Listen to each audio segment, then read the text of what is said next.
Classes इंडियामध्ये मागील भागामध्ये आपण डिस्कस केलेला आहे.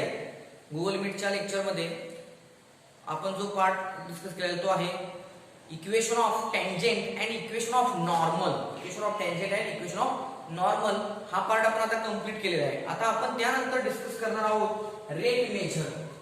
कोणता पार्ट? Rate measure. ओके. आता आपण जो डेरिव्हेटिव्ह फाइंड आउट करतो म्हणजे आपण काय फाइंड आउट करतो? dy by dx. dy by dx म्हणजे काय? Derivative y with respect to x is nothing but rate of change of y with respect to x. Actually आपण काय फाइंड आउट करतो? Rate of change of y variable y with respect to x म्हणजे dy by dx. आता या rate मेजरचे आणखी वेगळे फायदे आहेत जे आपण डिस्कस केलेले असतील. बघा तुम्ही 11वी सायन्स मध्ये फिजिक्स मध्ये तुम्ही पाहिले असतील. तर बघा डिस्प्लेसमेंट.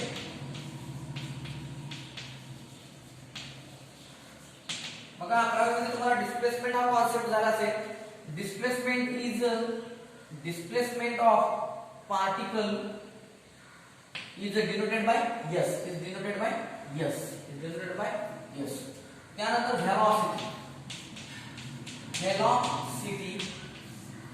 velocity डेफिनेशन काय आहे? velocity v equal to ds by dt.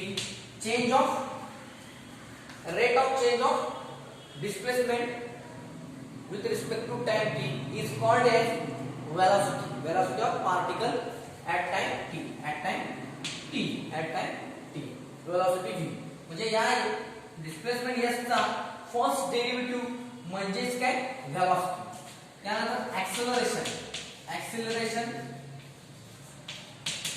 ची सुद्धा डेफिनेशन तुमची झाली असेल. So definition of acceleration is nothing but a equal to dv by dt. Rate of change of velocity with respect to time t. Rate of change of velocity with respect to time t is called as acceleration. म्हणजेच काय equal होणार आहे? d by dt of velocity v is nothing but ds by dt.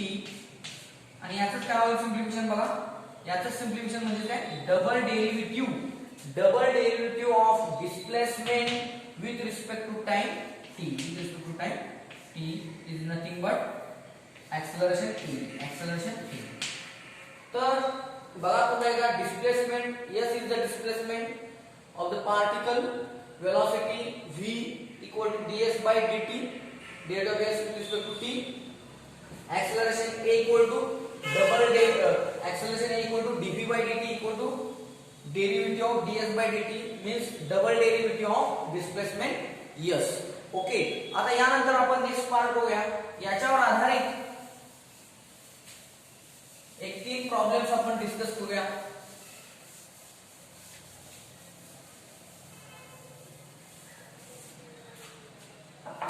बघा आता example first. if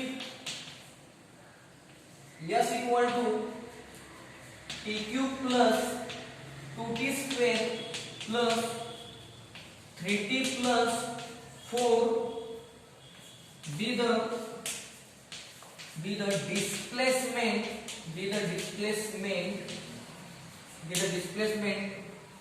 then find velocity and acceleration at time t equal to 1. At time t equal to 1. Very interesting example. बघा solution मध्ये काय? बघा आपल्याला काय दिलेलं आहे? s डिस्प्लेसमेंट आपल्याला दिलेली आहे. आपल्याला फाइंड आउट करायचे आहे velocity and acceleration at time t equal to 1. Okay. तर अशा टाइपचे प्रॉब्लेम तुम्ही फिजिक्स मध्ये सुद्धा सॉल्व्ह केले असणार आहे. तर पहिल्यांदा काय करायचं? डिस्प्लेसमेंट डिस्प्लेसमेंट जी दिलेली आहे, डिस्प्लेसमेंट काय दिलेली आहे, s equal to t cube plus 2t square plus 3t plus 4. Okay, ते पहिल्यांदा आपण डिस्प्लेसमेंट घेऊया. आता काय दिलेलं आहे, फाइंड व्हेलॉसिटी. फाइंड व्हेलॉसिटी म्हणजेच काय, डिफरन्शिएट विथ रिस्पेक्ट टू, हे जे डिस्प्लेसमेंट आहे त्याला आपण काय करायचं, differentiate with respect to time t केलं की आपल्याला काय मिळणार, व्हेलॉसिटी इन t मिळणार. म्हणजे काय, therefore ds by dt equal काय ना, बघा t क्यूब चा डेरिव्हेटिव्ह आहे ना, पॉवर पुढे घ्या आणि पॉवर 1 ने कमी करा, म्हणजे काय 3t स्क्वेअर. पुन्हा 2 कॉन्स्टंट आहे म्हणजे t स्क्वेअर चा डेरिव्हेटिव्ह 2 पुढे घ्या, पॉवर ही जी आहे ती पुढे घ्या आणि 1 कमी 1 ने कमी करा, म्हणजे काय होणार आहे, t स्क्वेअर मतलब 2 पुढे आला 2 t आणि 2 मायनस 1 म्हणजे किती 1 प्लस 3t मध्ये 3 कॉन्स्टंट, t चा derivative with respect to t किती 1, so here is a 1 plus 4 चा derivative 0 and therefore velocity v equal to ds by dt equal to this 3t square as it is 2 to the 4t plus 3 into 1 3. Okay, आता यानंतर काय म्हणले, add acceleration. काय म्हणले, acceleration. पुन्हा काय करायचं, या इक्वेशनला वाटलं तर आपण काय करूया, नंबर 2 म्हणूया, याला वाटलं तर नंबर 1 म्हणूया. ओके, तर आपण काय म्हणूया, again differentiate 1, again differentiate 2, again differentiate this 2 with respect to t. So what happens, therefore dv by dt, आता काय, या v चा डेरिव्हेटिव्ह, हा हे v आहे, v equal to 3t square plus 4t plus 3 is our v. So again dv by dt equal to, आता पुन्हा 3 constant t square चा डेरिव्हेटिव्ह 2t प्लस 4 कॉन्स्टंट, बघा 4 कॉन्स्टंट, t चा derivative with respect to t 1, so here is a 1 plus 3 constant चा derivative 0, so therefore acceleration a equal to, therefore acceleration a equal to काय होणार, 3 to the 60 plus 4 into 1 4, 60 plus 4, this is our acceleration. पण आपल्याला question काय, velocity, find velocity and acceleration at time t equal to 1. this is velocity, this is acceleration. तर वेलोसिटीचे हे जे equation मिळालेले आहे, इक्वेशन नंबर 2, आणि ऍक्सेलरेशन चे जे इक्वेशन नंबर 3 मिळालेले आहे, त्याच्यामध्ये आपण काय करणार, time t equal to 1 put up करूया. Time t equal to 1 put up केलं की आपल्याला जे रिक्वायर्ड पाहिजे ते मिळेल.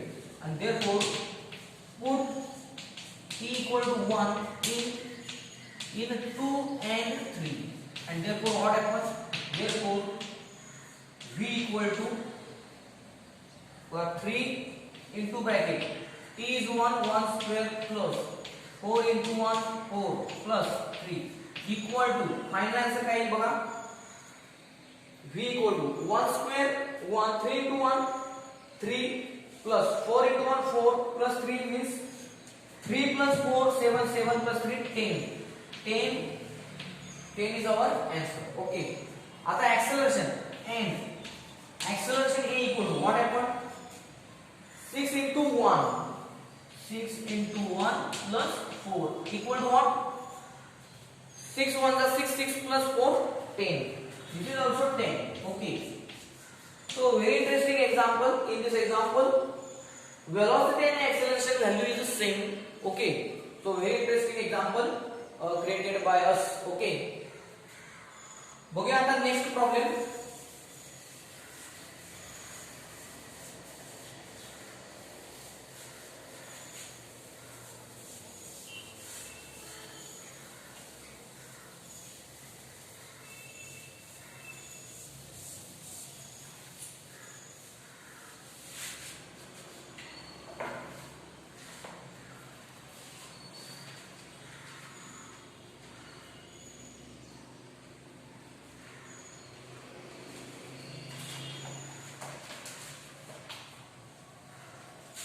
सेकंड प्रॉब्लेम आहे, a car covers distance by equation s equal to 4t square plus 3t, where this s is in meter and this t is a time in second. Question आहे, find velocity and acceleration of car at a time t equal to 20 second. At time t equal to 20 second. इथे लक्षात तुमच्या म्हणजे डिस्प्लेसमेंटचं equation दिलेलं आहे आणि म्हणलेलं आहे find velocity and acceleration at t equal to 20 second. So same procedure solution what happen, बघा काय होईल इथे आता, s equal to 4t square plus 3t. Same idea काय, differentiate what is the number 1 द्या, differentiate 1 with respect to time t, therefore ds by dt equal to, बघा आता इथे काय होईल, 4 is constant, t square is negative 2t plus 3 is a constant, t is a negative with respect to t 1. Okay, equal to काय होईल बघा, equal to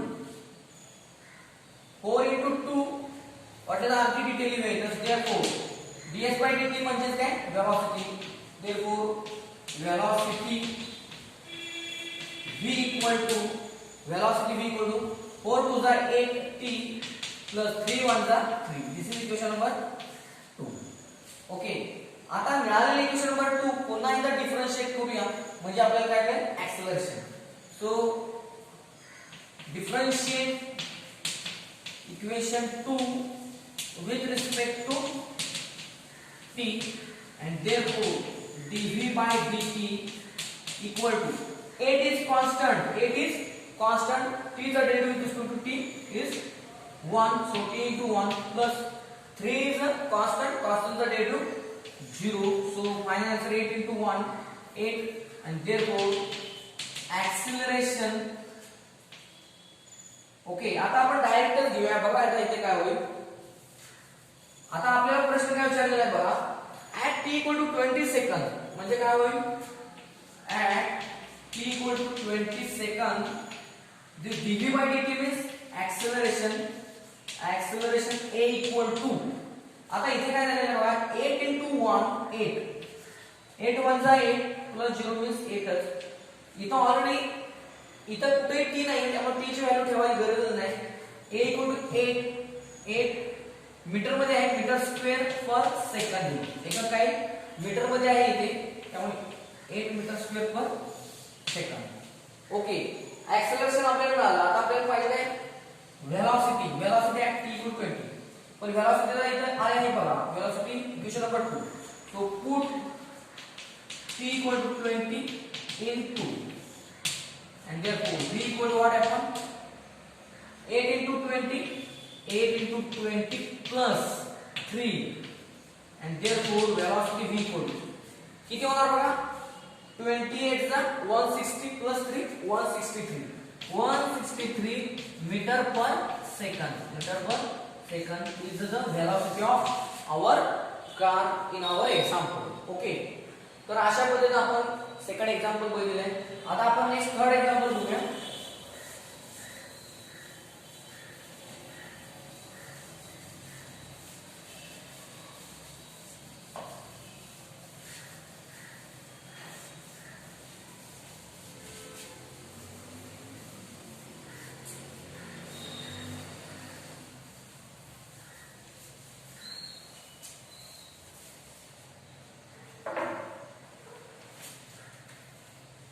third example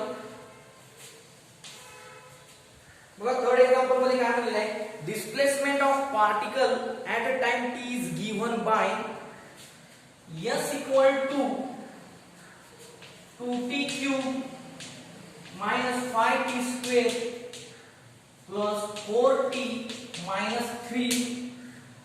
question आहे find time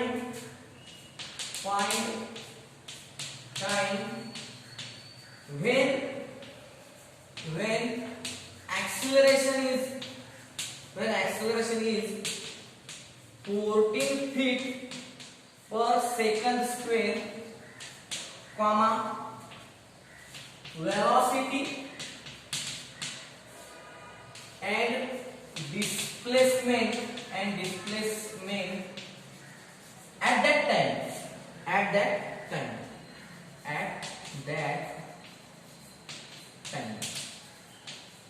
okay, तर बघा आता इथं काय झालेलं आहे बघा, डिस्प्लेसमेंट आपल्याला दिलेलं आहे. क्वेश्चन काय विचारलेलं आहे, find time t when acceleration is 14 feet per second square.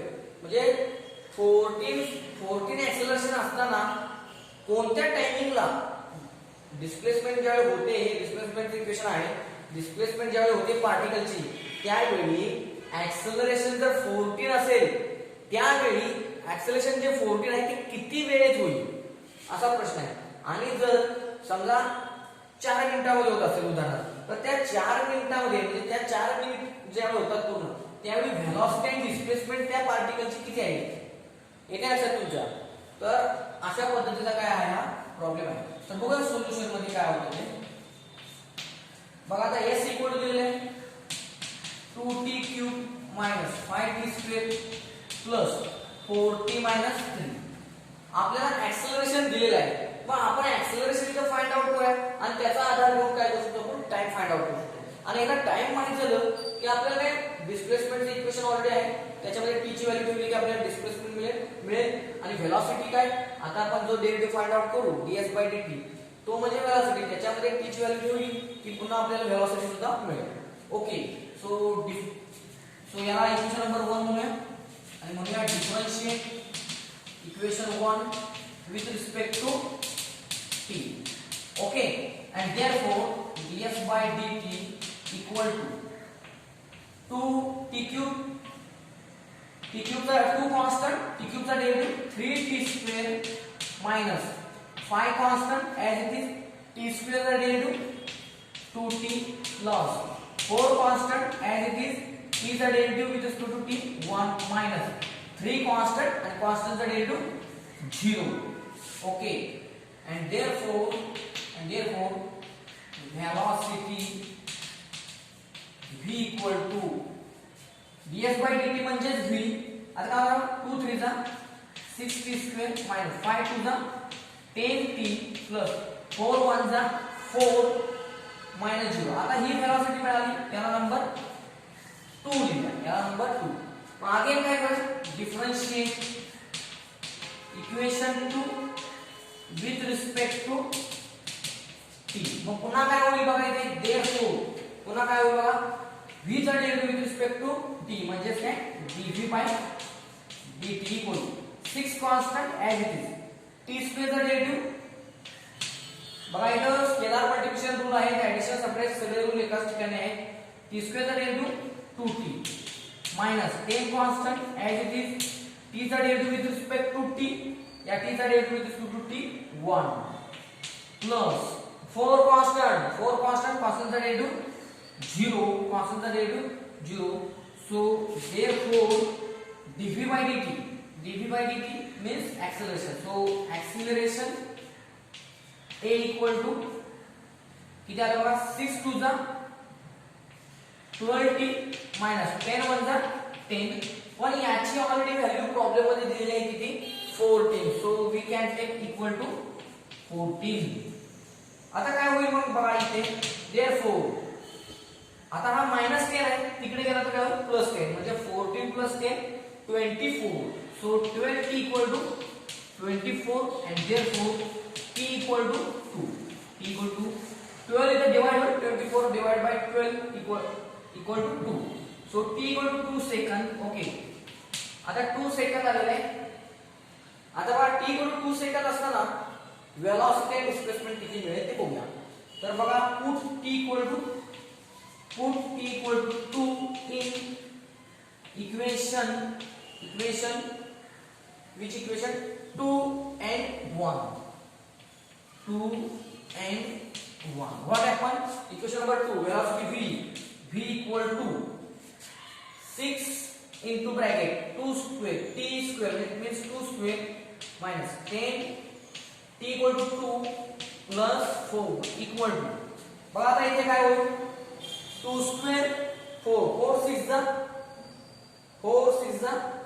2 square 4 4 6 जा 24 24 plus 4 24 plus 4 28 28 minus 10 2 जा 20 28 minus 28, so 8 is our answer, 8 meter per second, meter per, oh meter no 14 feet, so feet per second, feet per, तो velocity आपल्याला मिळालेली आहे 8 feet per second. आता यानंतर आपल्याला पाहिजे काय, डिस्प्लेसमेंट, काय पाहिजे डिस्प्लेसमेंट. तर इक्वेशन नंबर 1 मध्ये आपण काय पुट करणार, t equal to 2 and therefore displacement s equal to 2 into bracket t equal to 2 cube minus 10 into bracket minus, here is a 5, actually here is a 5 into t equal to 2, so 2 square plus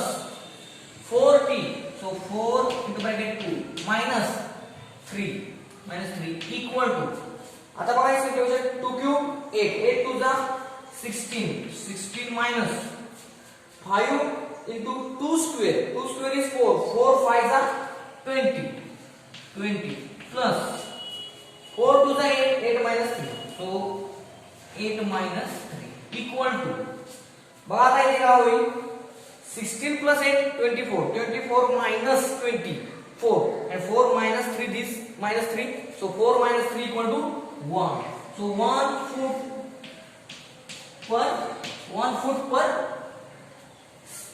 1 foot, displacement is 1 foot. Okay, तर अशा पद्धतीने काय झालेलं आहे, अशा पद्धतीने आपण या आपला जो डेरिव्हेटिव्ह हा कन्सेप्ट आहे, या कॉन्सेप्टचा उपयोग करून जे फिजिक्स मध्ये डिस्प्लेसमेंट आहे, वेलॉसिटी आहे, ऍक्सेलरेशन आहे, हे कसं फाइंड आउट करावं, त्याचे प्रॉब्लेम कसे आपण ट्रीट करावे, हे आपण या कॉन्सेप्ट मध्ये शिकलेलो आहोत. ओके, तर तुम्ही आता त्यानंतर आपण जो रेट मेजर म्हणत होतो, त्या रेट मेजरचा उपयोग करून, म्हणजे dy बाय dx म्हणजे rate measure, rate of change of y with respect to x, या कॉन्सेप्टचा उपयोग करून आपल्याला काही जॉमेट्रिकल प्रॉब्लेम्स आहेत ते सॉल्व्ह करायचे आहेत. आणि ते सॉल्व्ह करण्यासाठी आपल्याला काही फॉर्म्युले लागतात, ते फॉर्म्युले आता आपण काय करूया, डिस्कस करूया. तर बघा आयएमपी फॉर्म्युले असं म्हणूया त्याला, आयएमपी फॉर्म्युले.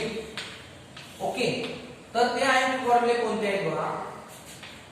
फर्स्ट आहे surface area of sphere, surface area of sphere A equal to 4 pi r square. Okay, surface area of sphere A equal to 4 pi r square. Okay, त्यानंतर नेक्स्ट बघूया, volume of sphere equal to volume of sphere V equal to volume, V for volume 4 pi r cube upon 3, 4 pi r cube upon 3. Okay, त्यानंतर third बघा, volume of cylinder V equal to volume of cylinder V equal to pi r square h, pi r square h. For volume of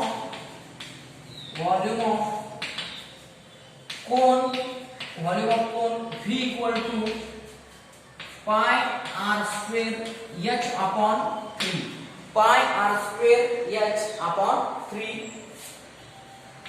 Fifth, area of equilateral triangle, A equal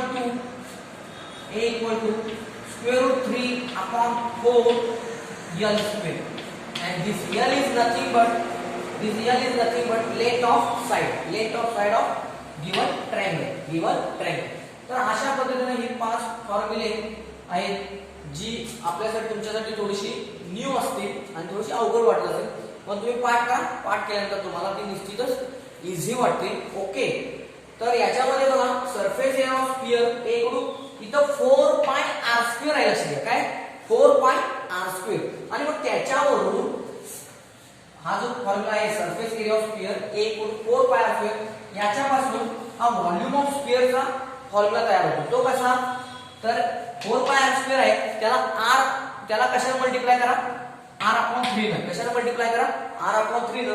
तुम्हाला काय मिळेल volume of स्फिअरचा formula मिळेल. त्यानंतर third formula volume of cylinder.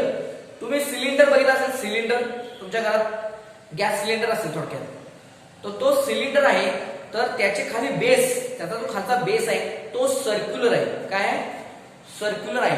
तर त्याचा area किती असतो, सर्कलचा area पाय आर स्क्वेअर आणि त्याला हाईट अशी h हाईट आहे. त्या h ने मल्टिप्लाय केलं की तुम्हाला काय मिळतो व्हॉल्यूम ऑफ सिलेंडरचा फॉर्म्युला मिळतो. आता फोर्थ आहे तो volume of cone. Volume of cone काय होतं लक्षात घ्या. Suppose this is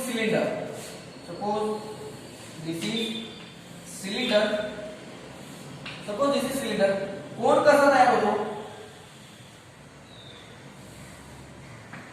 cone actually काय होतो, तर हे इथं ऍक्च्युअली हे असं ज्यावेळी मिळेल तर हा सरफेस तयार होतो. तर हा एरिया कमी होतो. हा एरिया काय कमी होतो, 2/3 एरिया कमी होतो त्याचा, म्हणजे 2/3 पार्ट कमी होणार. मग 2/3 पार्ट जेव्हा कमी होतो त्यावेळी 1/3 पार्ट शिल्लक राहतो. म्हणून काय झालेलं आहे बघा पाय आर स्क्वेअर आणि हा जो h आहे ते h ने काय केले 3 ने डिवाइड केले. काय केले 3 ने डिवाइड म्हणजे 1/3 पार्ट त्याचा मी घेतलेला आहे. जो सिलेंडर आहे सिलेंडर मधला 1/3 पार्ट मी काय केलेला आहे घेतलेला आहे. त्यामुळे व्हॉल्यूम ऑफ कोन काय झालेला आहे पाय आर स्क्वेअर इंटू h/3 आणि area of equilateral triangle is the standard formula a equal to √3/4 l square. Okay, तर अशा पद्धतीने 5 फॉर्म्युले, बाकी सगळे फॉर्म्युले बरेच इझी असतील. ओके, तर तुम्ही ते काय करा पाठ करा, मित्रांना तुमच्या शेअर करा. Okay, thank you for watching my video.